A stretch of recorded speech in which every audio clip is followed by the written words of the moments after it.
So what happened? Well, definitely just breaking down barriers for Indigenous students who are trying to get ahead, trying to graduate. Generally, statistically, it's not really in our favor to graduate. We have to put in a lot more work than the general student. For me specifically, I have always had issues with testing, with studying, all that end of things, just the memorization end of stuff. So even at my earliest of age, I struggled a lot with school.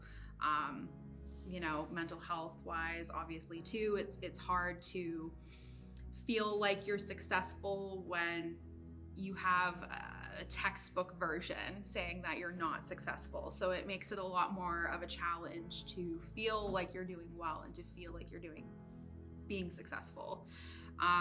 And it's really hard to have a cookie cutter version of what learning should look like, or how a student should learn. And it's hard to try to put yourself in that when you don't feel like you fit into that. So especially in, a institution, things are very set and there's guidelines and there's, and especially with the program that I'm in, we have a licensing exam and it's very specific as to what the guidelines and what it is. Indigenous students even getting to post-secondary is a huge thing. Even getting to high school graduation is a big thing.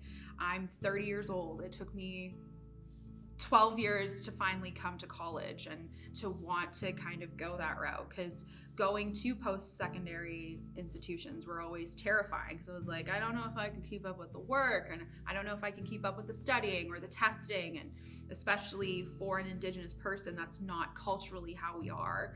We're very go with the flow, we're very hands-on based, and so it's hard to sit there and to write essays and to write tests, and it's like, that's not how we learn. And it's also not how we gauge our learning in terms of, I don't classify all of my knowledge from a test. I don't look at a test and be like, yep, that's what gauges how I know it. Like I know the information. I know I can apply it when I'm out in the world and doing my thing. I have to work 30 times harder than the average student.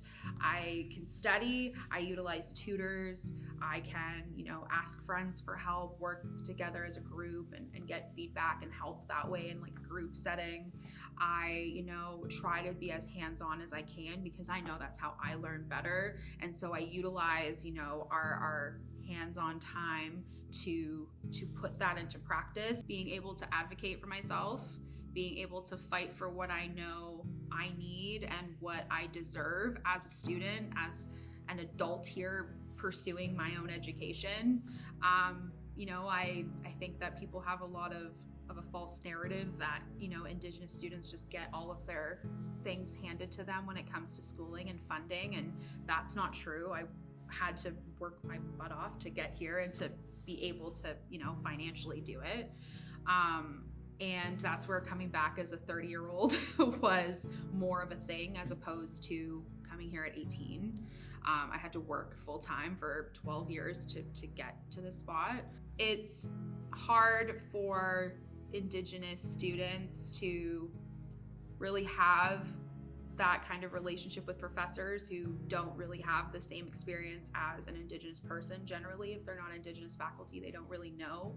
So it's hard for them to kind of understand the extra struggles in that sense, in terms of what we go through, and in terms of like racism, in terms of, survival in a school sense. It's a lot harder. And if they don't get that and they don't understand that background end of things, and like, yes, it's great to know about residential schools and what everyone went through that, but if you don't personally experience the intergenerational traumas, if you're not experiencing the mental health, if you're not experiencing your families and all of that going through this, and you don't really know how to coach or to give the proper feedback to your students for them to be successful. What was most helpful to me was our Indigenous services here at the college. We're really lucky that we have a really great Indigenous services team here that are helpful and understand. We're viewed as to us, we feel like the lesser, and especially, you know, now that Truth and Reconciliation has come about, you know, we're seeing such a positive change when it comes to Truth and Reconciliation, but at the same time, it's like you're still held back in that sense. So it's great to have them as a support, because they really have been, not even just in terms of like schooling things and the resources, but also just the emotional support. They've been fantastic. And our Indigenous Services manager, Christina, has been the best. She's been amazing. I wanted to ensure my own success, and I'm the only person that can ensure my own success. And if I'm not advocating for it, then who else is going to? And, you know, yes, there's some great staff and people that can help and great avenues to look into and stuff for help, but you have to fight for your own success, and you have to fight for your own education and, you know, your hard work and time and all that kind of thing. So I learned, like, she's not backing down. She's going. Like, I'm not going to sit and allow somebody else to make my education journey different. I'm in control of my own.